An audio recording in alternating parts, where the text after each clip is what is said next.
UI is user interface, anything that's not game related, so menus and meters and combo numbers and all that good stuff. The hallmark of a good UI, I would say, is making sure that when the player goes through the menus that they're able to navigate pretty easily and understand where everything is. And when instructions come up, we want to make sure that they're there and they're clear and they're obvious, but they don't kind of interfere with the gameplay. This is what we refer to as the shell. It's the kind of like the intro to the game. Currently it's our alpha version, so it's somewhat simple, but basically we have a skybox in the background. You can see the clouds animating. This is the real Kratos model. We're actually calling an animation to the character. So when you choose a new game, you get a sub-menu, and you can choose if you want to play an easy, normal, or hard.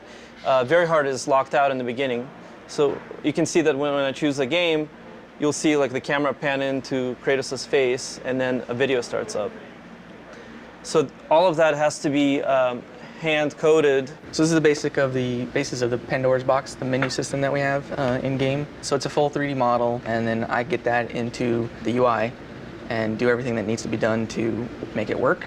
So tag it with all the tags it needs, text elements, things like that. So all these kind of proxy quads we have in here all represent a line of text that shows up in the game. We pretty much start off on this demon face side, and we zoom up real close to frame it so that it's kind of more 2D looking. This would be the power-up menu. So you go to this menu and you upgrade your weapons, and you're able to kind of zoom into the models and rotate them around. At least that's what we're hoping.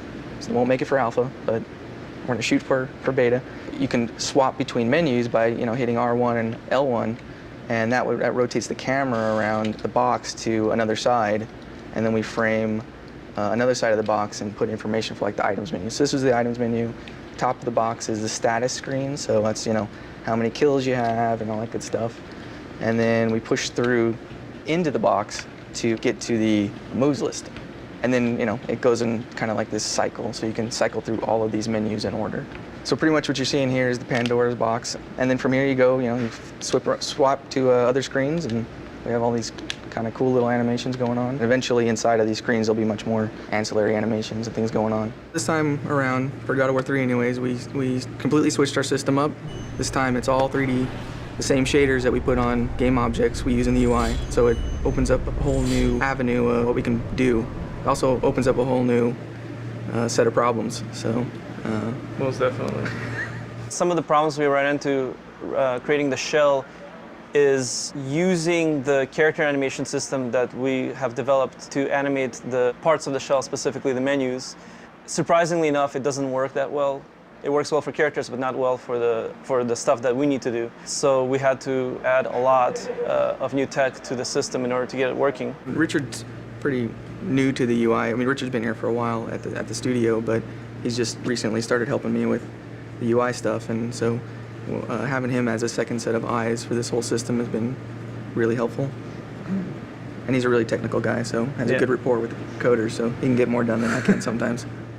Yeah, it's funny because Corey will go down there and he'll ask them to do something, and they're like, no, and then, no, I'm just kidding.